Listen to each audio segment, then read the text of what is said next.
Everyone, welcome to Sheila கேலி home page. இன்னைக்கு நம்ம பார்க்க போகிறது ஒரு இன்ட்ரெஸ்டிங்கான மாட்டு பொங்கல் விலாக் தான்.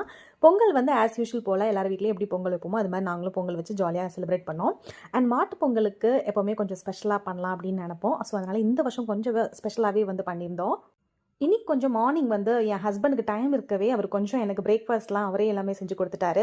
காலையில் டீ வந்து சூப்பராக போட்டு கொடுத்தாரு. இஞ்சி, ஏலக்காய் இதெல்லாம் கொஞ்சம் சேர்த்து தூக்கலாக போட்டு சூப்பர் டீ போட்டு கொடுத்தாரு. அதுக்கப்புறம் பிரேக்ஃபாஸ்ட் பார்த்துட்டிங்கன்னா பூரியும் உருளைக்கிழங்கு மசாலாவும் செஞ்சு கொடுத்தாரு. டேஸ்ட் ரொம்ப அல்டிமேட்டாக இருந்தது.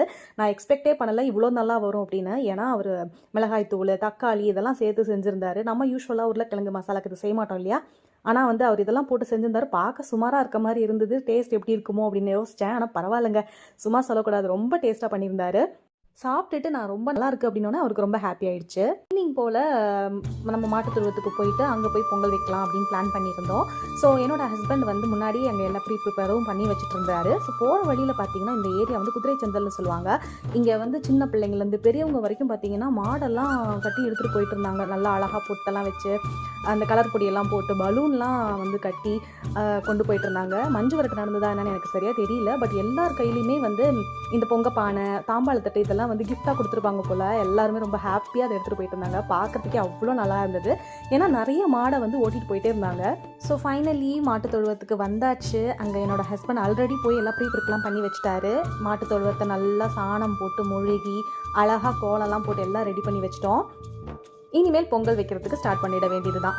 வருஷம் மாட்டுக்கு இந்த மூக்கணாங் கயிறு, இந்த கழுத்து கயிறு, இந்த மாதிரி கயிறுலாம் இந்த வருஷத்தில் ஒரு தடவை தான் இந்த மாட்டு பொங்கலுக்கு தான் மாற்றுவோம் இல்லையா?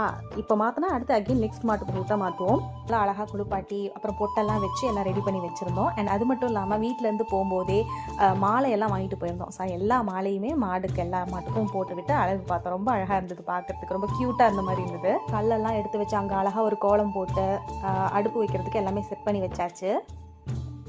சாமியை கும்பிட்டுட்டு சூடத்தை கொளுத்திட்டு நம்ம வந்து பொங்கல் வைக்கிறதுக்கு ஸ்டார்ட் பண்ணிட்டேன்.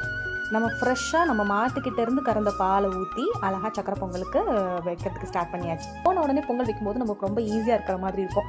வருஷத்தில் ஒரு தடவை தாங்க இந்த விறகடுப்பில் வந்து பொங்கல் வைக்கிறோம். ஆனால் அது எப்படா வச்சு முடிப்போன்ற மாதிரி இருக்கும். அந்த காலத்துலலாம் எப்படி தான் விறகடுப்பில் ஃபுல் டைம் வந்து சமையல் பண்ணாங்கன்னு தெரியல. அவங்கெல்லாம் ரொம்ப கிரேட் தான். இதெல்லாம் நல்லா சூப்பராக ரெடி பண்ணியாச்சு. அப்புறம் அங்கே இருந்த பெரியவங்களாம் என்ன பண்ணாங்கன்னா கோவிந்தா கோவிந்தான்லாம் சொன்னாங்க. அது எனக்கு என்னமோ ரொம்ப புதுசாக இருந்த மாதிரி இருந்தது. பொங்கல் தான் எல்லாருமே சொல்லுவோம். ஆனால் அவங்க கோவிந்தான்னு சொல்லி ரொம்ப அந்த ப்ரேயெல்லாம் பண்ணி அந்த மாட்டு தொழுவத்தில் எல்லாம் மாடு முன்னாடி விழுந்தெல்லாம் கும்பிட்டு அதை பண்ணிட்டு இருந்தாங்க. அதுக்கப்புறம் நம்ம மாடெல்லாம் 1 by 1 வர வச்சு எல்லாத்துக்குமே வந்து பூ வச்சு பொட்டு வச்சு நல்லா தீபம்லாம் காமிச்சு நம்ம வந்து 5 மாடு நம்மக்கிட்ட இருக்குங்க. ஸோ எல்லா மாடுக்குமே தனித்தனியாக 5 இலை போட்டு அதில் வாழைப்பழம் அப்புறம் நம்ம ரெடி பண்ண சக்கரை பொங்கல் இது எல்லாத்தையும் கொஞ்சம் 1 by 1 கொண்டு போய் கொடுத்துட்டு இருந்தோம். இந்த காளமாட்டுக்கிட்ட மட்டும் நான் போகவே இல்லைங்க. ஏன்னா வந்து கிட்ட போனாலே பெருமூச்சு விடுறது. அப்புறம் இந்த தீபம்லாம் காட்டின உடனே கொஞ்சம் மிரண்டுட்டான். அதை பார்க்கும்போது நான் தான் ரொம்ப மிரண்டுட்டேன். நான் கிட்டே போகல, ஓரமாகவே நின்றுட்டேன். ஹஸ்பண்ட் தான் தீபம்லாம் காமிச்சு ஹேண்டில் பண்ணார். பொட்டெல்லாம் வச்சு எல்லாமே பண்ணி கொஞ்சம் அந்த பழம் இதெல்லாம் பொங்கல் எல்லாம் கொடுத்தாரு.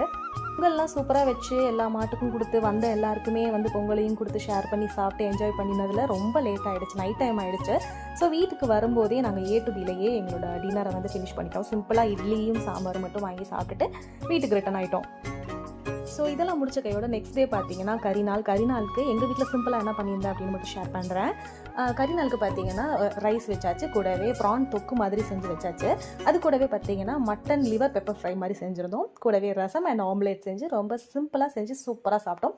நான் இப்படி தான் மாட்டு பொங்கலை செலிப்ரேட் பண்ணேன். நீங்கள் எப்படி மாட்டு பொங்கல்லாம் செலிப்ரேட் பண்ணுவீங்கன்னு கமெண்ட்டில் சொல்லுங்கள். இது வரைக்கும் என்னோட சேனலை சப்ஸ்கிரைப் பண்ணாமல் பார்த்துட்டு இருக்கீங்க அப்படின்னா சப்ஸ்கிரைப் பண்ணிக்கோங்க. தேங்க்யூ.